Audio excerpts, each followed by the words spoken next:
Hello there to our viewers. We're in the Toyota Green Room with CBS News contributor and psychologist Lisa Damour. And this morning she's here to discuss the impact of unsupervised time on kids and also about video games. Earlier this year, Lisa actually wrote a wildly popular article about video gaming, the particular video game Fortnite. And she wrote it for the New York Times. And the title of that article is called Parenting, the Fortnite Addict. Lisa, good morning. Good morning. Thank you. Everyone is buzzing about this video game, but everyone's also buzzing about the World Health Organization calling video gaming a mental disorder. People are kind of surprised by this. And their guidelines, Lisa, was that behavior should be sufficiently severe to result in significant impairment. I mean, to play a video game and to be physically that impaired, what do you make of that? Well, so this is sort of an interesting controversy we have going on in the field. So the World Health Organization came out and said, we're going to call this an addiction. We're going to say there is such a thing as internet gaming disorder. The American Psychiatric Association, which is our sort of local body, is not there yet. It has been in the diagnostic manual we use as a provisional psychiatric disorder, but there hasn't been complete concurrence around the idea that there's such a thing as video game addiction. So what do you look for, Lisa, when you're if you're worried that your kid might be addicted? What are the signs? Well, so whether or not everybody's in agreement about the diagnosis, we can agree that there can be too much of a good thing. You know, and I think that's true across the board. Like, it can be true with alcohol, it can be true with all sorts of things. So what we want to measure around life's indulgences, right? Are they making our lives better? Are they enhancing our lives, or are they crossing a line to where they actually make things worse?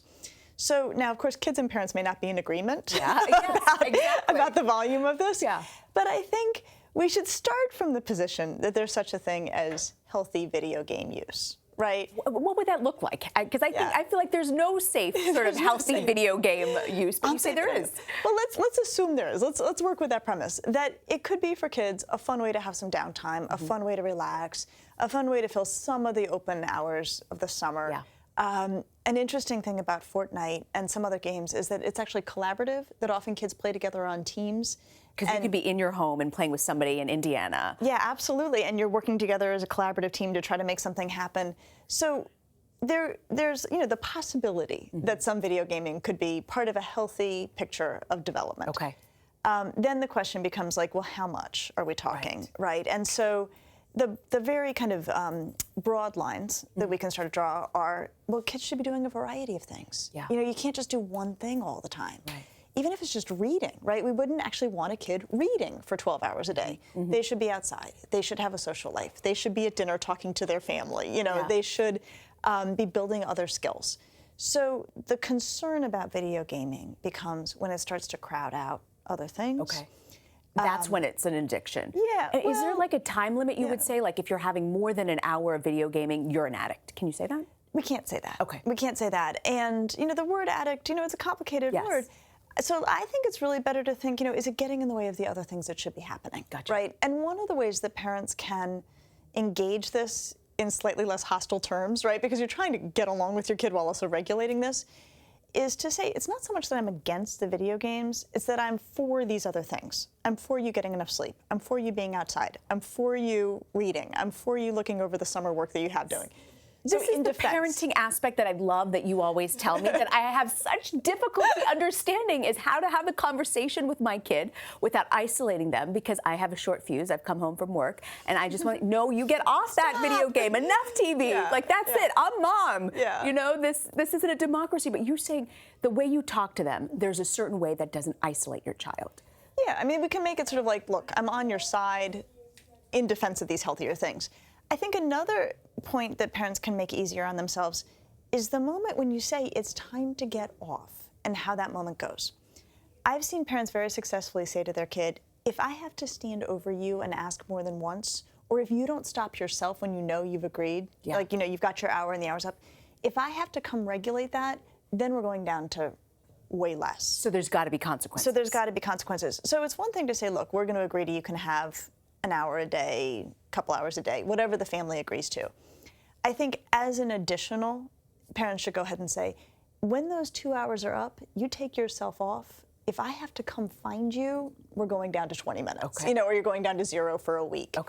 I think that there's the agreement, and then there's the enforcement of the agreement. And I think often where things come to grief is when it's the moment of trying to enforce it. So I would build that into the agreement on the front end. Okay. I love in your article you talk about also about Fortnite, but there's also a component that for people who know this video game, I mean, it's widely popular. Over 100 million people are on this game, but it's built to be a little bit addictive. It is built to be addictive, and all video games are, right? People who are making video games know exactly what they're doing. And so we have looked, on the research side at like, what's the science of addiction in terms of like what pulls kids into video games, what pulls people into video games. So there are things that we know. Great graphics, and Fortnite happens to have extremely good graphics. A game that advances rapidly, things start happening really, really quickly, actually pulls people in. A sense of humor actually draws people to games. Yeah, it's got funny features, it's got funny dances that people do. So those are some basics that we see. Other things that make games very sticky is something, the technical term is an intermittent reinforcement schedule. In lay language, in everyday language, that is, you never know when you might get lucky. So this is how gambling works, right? Which is you can have a dry run for a month and then be lucky 3 days in a row. It makes it very hard to walk away from the gambling table. The same thing happens in video games, and Fortnite has an example of this, where there's a piece of the game that's sheer luck, where you land on the island, what you happen to find. And so a kid could have several unlucky passes at Fortnite, and then they have one lucky thing happen, and they cannot walk away. Can't walk away. But couldn't you say the same thing too, Lisa, for our just normal consumption on social media? Did somebody like that Facebook? How many people are watching Facebook? I've got to go back and check. It's compulsive to the point that we can't walk away. And it's designed to feel that kind of can't stop feeling. And even if we go back to the idea of the intermittent reinforcement schedule, there's something in the notifications, like you never know if you're going to get one, and so that keeps you coming back to check. So if you go a long time with no notification and then you get a notification, that makes you want to continue. More. Let's talk for a minute about the shooting aspect, because I think that's something that parents really struggle with. So Fortnite does involve shooting. It involves lots of elements, but that is an important element of the game, is you're actually trying to kill 99 other competitors of the 100 who've been dropped on the island. The American Pediatric Association has a blanket recommendation that kids should not play games that involve shooting other humans. I mean, we all sort of know that's not a great idea, but what is it that the Pediatric Society says? I think they feel like it's violent. It's encouraging. Encouraging violence. We can't, in good conscience, say, sure, have your kid play lots of things that encourage violence. When we look at the social science on this, because we've looked at this a lot, I mean, this is a really critical question. Do violent video games make kids more violent? So the way I've heard this described by a psychologist named Sean Green, who specializes in this, he said, everyone starts somewhere on a violent continuum, right? There are people, and he said, one way to think about it is, what would they do if they were bumped into by accident? Would they say, oh, excuse me? Or would they turn around and punch the person, right? Like that's sort of a way to think about where do people start in terms of sort of their inherent violent reaction. What we know is, best as we know from the research, is that if people play a lot of violent video games, it kind of moves them on that continuum. Got it. So if someone's not violent at all, we don't have a reason to think that playing violent video games are going to have much in the way of real-world consequences. If someone's pretty violent to start, that's probably a reason to say it's a no-go. So this, again, doesn't give parents a clear up and down about what they should do, but it's helpful context, at least from the research side, about what we know. There are so many parents who are just like, absolutely not. I'm never going to let my child play video games where you're shooting at people. And then my husband always says to me, his mom never allowed guns in the house, like toy guns, that sort of thing. Just didn't want to encourage that for the reasons you say. And he became a war correspondent. So is there a certain, you don't... The forbidden fruit quality, aspect of it. There can be that, and there's also the going over to so-and-so's house and playing, right, which kids will do. So, in terms of like real-world parenting, how does this play out? So I think there's a couple things parents can say. They can say, we don't feel good about this, so we're limiting it. Or we're going to look at the age levels on shooting games. So Fortnite, for instance, is appropriate, according to the people who rate it, for kids 13 and up. There are other shooting games that start at higher age levels. So I think one thing parents might say is, okay, if we're saying yes to shooting games, you can't play a shooting game for a kid older than you are.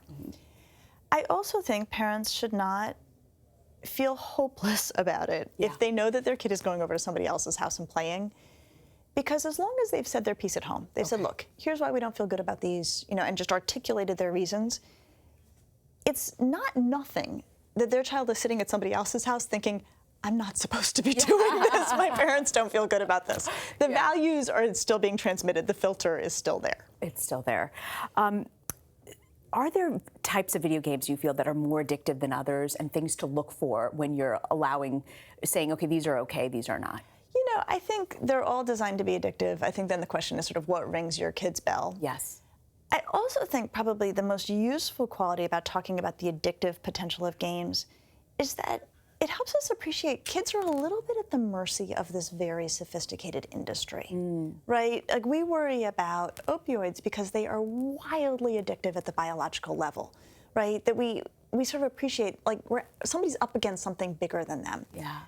It's not unhelpful to think about video games the same way. That the second a kid is playing a video game, they are being manipulated by an industry that has designed themselves to do that. So I think, though it may not receive a wholeheartedly joyful reception, I think it is helpful to talk with kids about it that way. Say, look, this is designed to suck you in for 8 hours straight. That's not going to happen here. You and I are going to have to put some parameters about it. That feels to me a little different than saying to a kid, what are you doing? What is so wrong with you? You're back at it. It's the kid's up against something pretty big. Lisa, I love this, and I said this earlier about having conversations with your kids instead of like sort of harping on them and being, why are you doing this? You are really great about being open and saying, here's what happens. I want to explain to you. Why is that so important? Well, I think then you're speaking to the more mature and hopefully helpful side of the child, right? And I think all of us, and kids especially, we have sort of the indulgent, naughty, never want to get out of bed, binge watch Netflix all day side. And then we have our rational, thoughtful, want healthy things side.